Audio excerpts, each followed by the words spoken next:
The soul of you and me.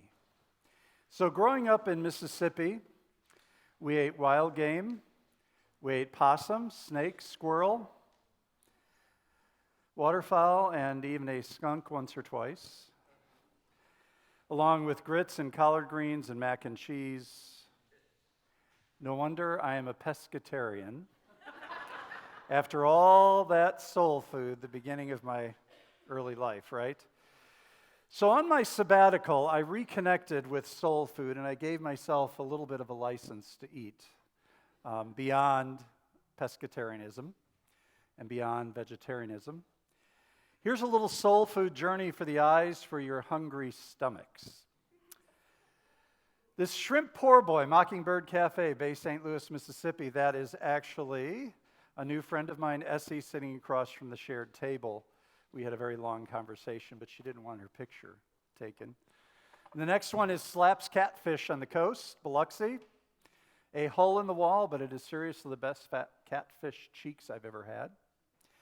Hattiesburg, Mississippi, where my niece Laura recently moved with her boyfriend, took me to dinner at this particular restaurant, Miss Britt's Catfish. And this is interesting because just a couple of weeks ago, 3 weeks ago, I got a call from that niece. And, she's not an activist, and she never has been, and I don't think they quite understand me. But there was a raid right outside her town in Hattiesburg, and my niece and Laura and Charlie, her partner, took in Marisol, who is pictured here, when her parents were arrested in the chicken processing plant raids in Mississippi. So I do ask myself, and this is the last picture I'll share of you to get you a little bit more hungry. This is Bully Soul Food, and this is Tyrone, Tyria, and Greta, the Bully family, and they kind of staged this for me, which I thought was beautiful in Jackson, Mississippi. So where does the term soul food come from? Anybody know? It became popular back in the 1960s and 70s during the Black Power movement. I spent a lot of time in museums. I got a lot of information to share. And then the Great Migration, the relocation of more than 6 million African Americans from the rural South to cities in the North and the Midwest, and actually out here in Arizona, from about 1916 to 1970, soul food was a reminder of home and family they had left behind. It reconnected them to their culture and to their people. But the history of soul food goes a lot deeper than just the 1900s. It goes deeper into our sordid and ugly American history. The origins of recipes considered soul food can be traced back to a time of slavery. Many of the foods, soul food cuisine, originate from limited rations given to slaves by their planters and their masters. Slaves were typically given a peck of cornmeal and 3 to 4 pounds of pork a week. And from those meager rations, we find soul foods, staples such as cornbread and fried catfish, barbecued ribs, chitlins, neck bones. American slaves were given only the leftovers and the undesirable cuts of meat. Eventually, this slave-invented style of cooking started to get adopted into the larger Southern cuisine, i.e. my family in Mississippi, as slave owners gave special privileges to slaves with cooking skills. As we thought about the anniversary of the first slave ship last week, one thing I didn't say, and I think we talked or texted about this, Brendan, was that America was built on the hard labor of Africans who arrived here 400 years ago and ever since. Need I say more? Reparations? Anyone? If we don't know our own history, then we will simply have to endure all of the same mistakes, all of the same sacrifices, and all of the same absurdities over again, times 10. And if you doubt Solzhenitsyn's words here, take a gander at these images for a moment. Modern day, right? You can go back to slavery and you can go back to injustice 400 years, but what about Black Lives Matter? Oh, and the next slide, what about imprisoned black men, keeping the gardens at our Capitol? And what about women, the Me Too movement, right? Believe women. And what about our reservations? Haiti, Mexico, Africa, is it really any different? And then, of course, the last slide, right, that I happened to take when I was down on the border. These images represent, I think, what is the real soul of America. But I covered that 2 weeks ago. Last week, we talked about the soul of the church. These images, I think, that we just looked at, those 5 images, represent the silent and the damaged soul of America and the silent and damaged soul of the church that doesn't speak up and doesn't speak out. But here at First Church, the positive news that we heard from Sylvester Stallone last week was that we are the gym of the soul. This is where we get to work out our souls and work out our faith with each other and out in our community. So I ask you today, as we step into this final part of the series about your soul and my soul, how connected is your soul?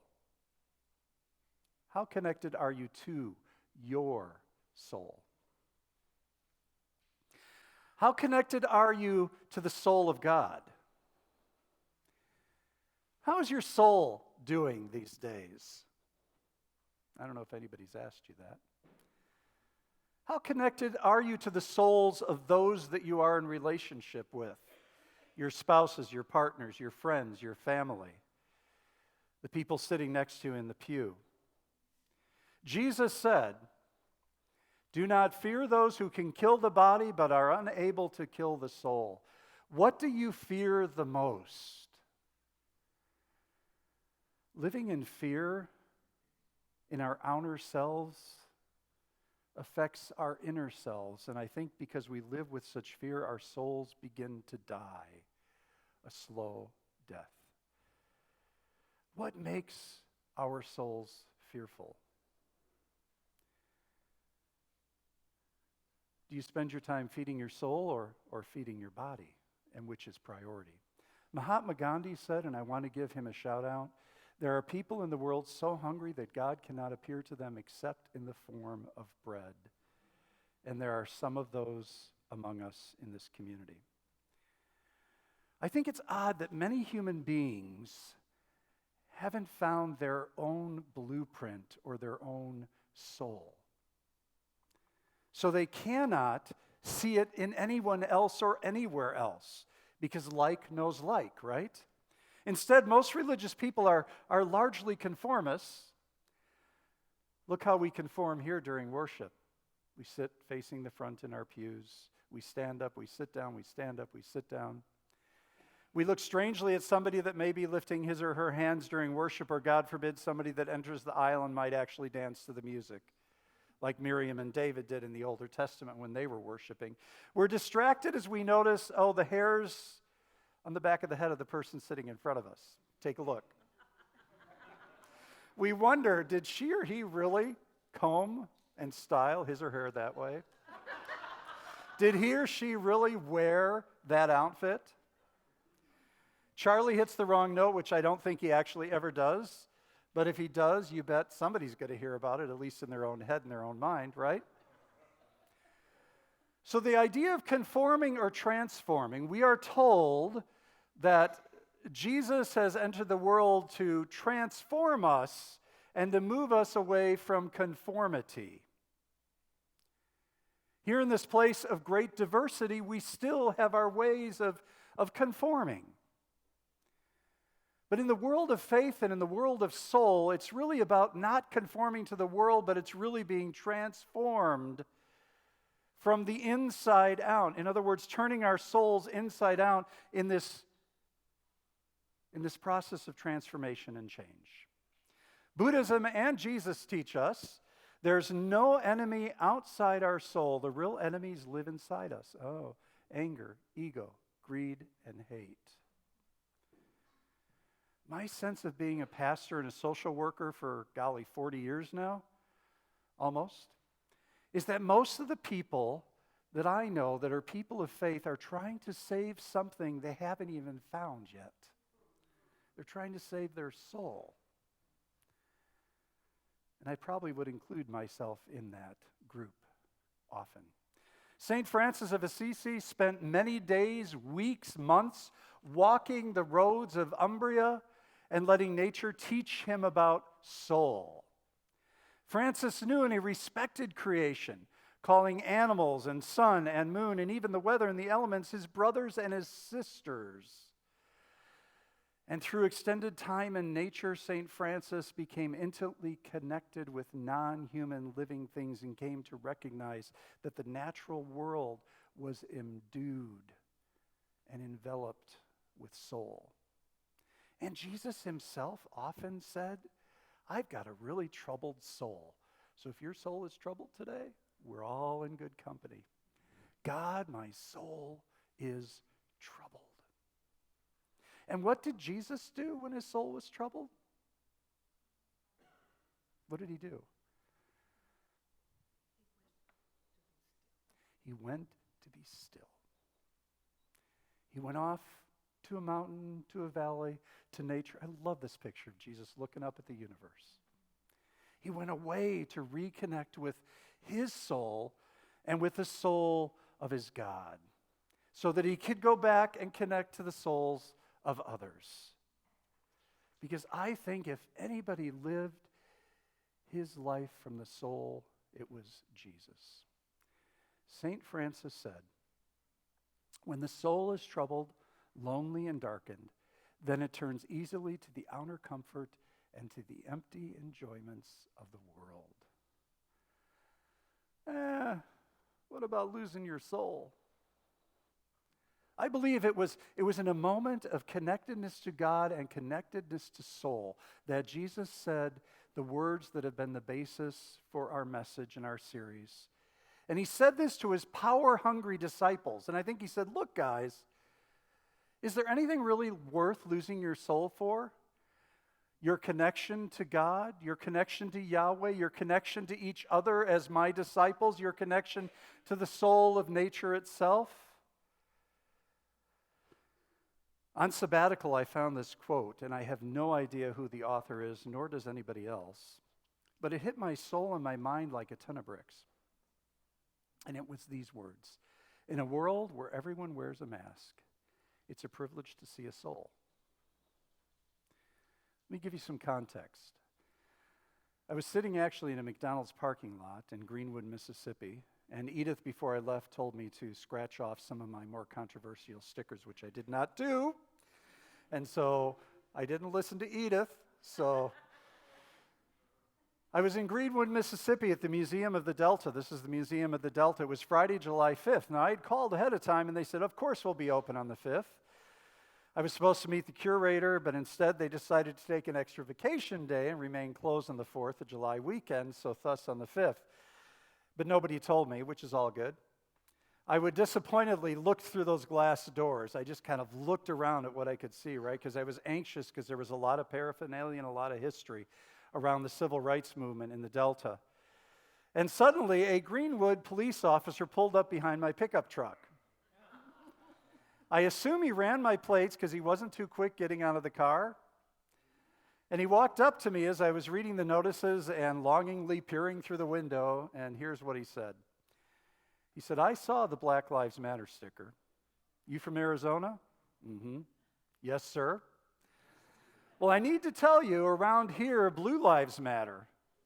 And then he asked, are you here to cause trouble, sir? Well, I had just spent the morning in Money, Mississippi, where Emmett Till had been killed, and to say the least, I was kind of getting a bit nervous. And so I quickly got into my truck. I drove to a nearby McDonald's because I had to have a Diet Coke. A little bit shook, I picked up my iPhone, and a friend sent me this quote to encourage me on the journey. In a world where everybody wears a mask, it's a privilege to see a soul. And I thought to myself, what experiences had this police officer had that he would threaten me in such a way? Was he masking his own pain? Was he masking his own fear? Was he masking something that I could not see into or see beyond, but maybe I would have saw had I stayed to have a conversation? And then I asked myself, what mask am I wearing? What struck me in that McDonald's parking lot was the incredible rare gift of transparency and vulnerability in our world today. People rarely share their truth, and if they do it in angry and sometimes hurtful ways on social media. What a rare gift it is to have vulnerability and transparency and to provide a window into the souls of others, a connection to others that is sorely missing in our technology-driven, fast-paced culture. Why are we so afraid to take our masks off? Allow others to see our souls. Why are we so afraid to be our God-given selves? Like I shared with the children, be your God-given self. Why are we afraid to connect with our souls? Is it because we want to stay in our victimhood? Sometimes it feels better. Not in the long run. Is it because we don't really want our emotional or spiritual wounds to be healed? Is it because we can't trust others, or we can't trust ourselves, or we really can't trust God, or maybe it's because there's nobody to walk with us on the journey? So people wonder why I spend so much time in coffee shops day after day, because it's there that I witness people taking their masks off and allowing me to see their soul. It happened this morning at Starbucks, in Safeway, this morning at 6:30 when I picked up coffee for Pastor Susan and myself. People who take their masks off in the moment share their stories, sometimes accompanied by tears and fears and even whispers. But no matter how the message is delivered, it's done with courage and a vulnerability that touches soul to soul. So that's really all I want to leave you with. I haven't quite figured out the definition of soul. We've had 3 different ones, and we have Rabbi Shmuley's. We all have our own definition of what the soul is and how the soul acts. But I encourage each of you to get in touch with your soul. I can't tell you how to do it. I don't think my roommate is here, right? So I can talk about him. That's not true, so I won't talk about him. But we talk about that a lot, is getting in touch with the soul of yourself. Knowing yourself and connecting that soul to God, and connecting that soul to your partner, to your lover, to your friends, to your family, to those around you. This is what I want to leave you with. If only our eyes saw souls instead of bodies, how very different our ideals of beauty would be. If only our eyes saw souls instead of bodies, how different our ideals of beauty would be. Often, and sometimes not too often in this community, I can see some souls crack open and I can see the beauty. And I hope you can see my soul crack open and we can see the beauty beyond the physical and into that beautiful, incredible, deep spiritual realm. If only our eyes saw souls instead of bodies, how very different our ideals of beauty would be. This next song, I'd like you to just stay seated and be present. It's my favorite song that Charity sings, A Change Is Going to Come, and it seems so incredibly appropriate and apropos for today. It was inspired by various events in Cook's life, especially as he was turned away from a whites-only motel in Louisiana. Cook felt compelled to write a song that spoke to his struggles and to the struggles of those around him in the civil rights movement, but also the struggle of the spirit and the soul of America.